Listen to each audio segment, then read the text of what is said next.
enter my life. Pero parang mas maganda ka ngayon kaysa noon. Mas mukha kang babae ngayon. Ikot nga, ikot. So mukha kong... Hindi mo nga kang girl. Yung iba na yung glow ng ano mo. Nag-iba yung Nag-iba nga eh. pati tawa. Glowing, masaya na yung mata. Iba yung tawa mo. Masaya na yung mata mo. May Salamat. Siguro mas... Noon para may mga Alam mo, I wallpaper have to eh. say, nakatulong sa akin yung especially for you. Kasi parang it also made me feel na I'm wanted and I'm beautiful and I'm seen. And it's also the reason why I accepted that segment. Of course, they offered, diba? Pero pwede namang hindi tanggapin, right? But I chose that. I accepted that offer kasi it's also my way of telling the world that I'm available.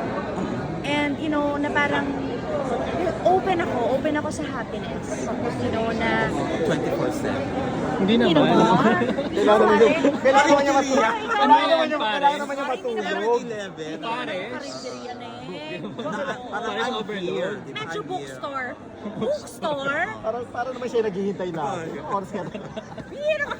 Eh, gusto mo sabihin na nandito ako. Hindi, Nandito ako, at I least nalaman exist. ng lahat na...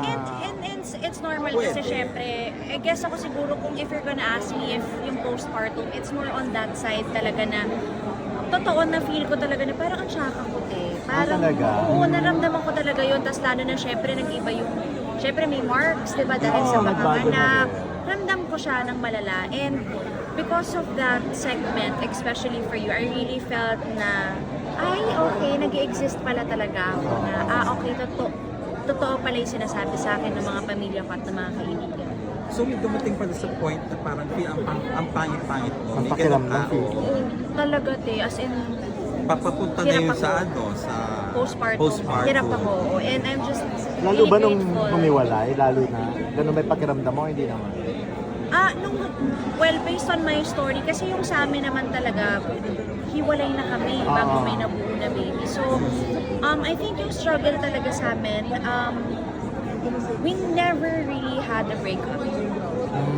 Right? Kasi when we decided to part ways, then I got pregnant with him.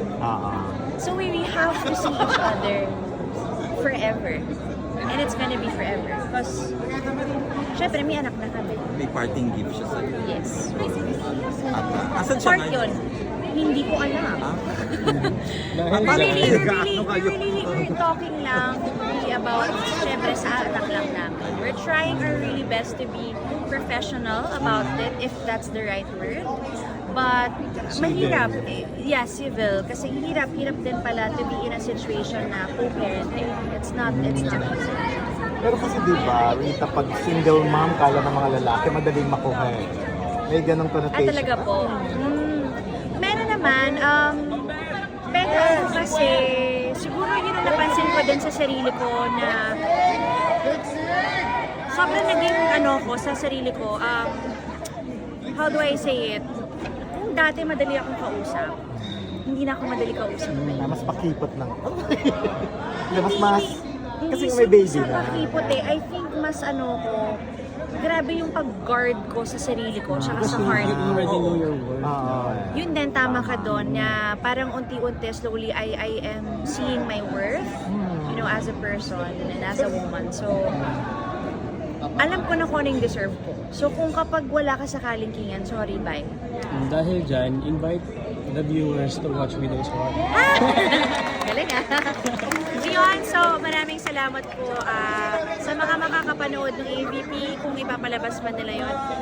Yun po ay ang konting patikim namin at patikim ko din sa aking character na si Rebecca. Please, if a lot of people really loved Aubrey, I really think that they will love Rebecca more.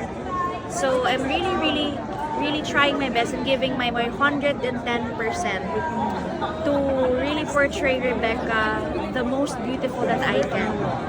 So that also people can, you know, relate and love her. And for the end time, gusto bang manawagan na kay Meme Vibes?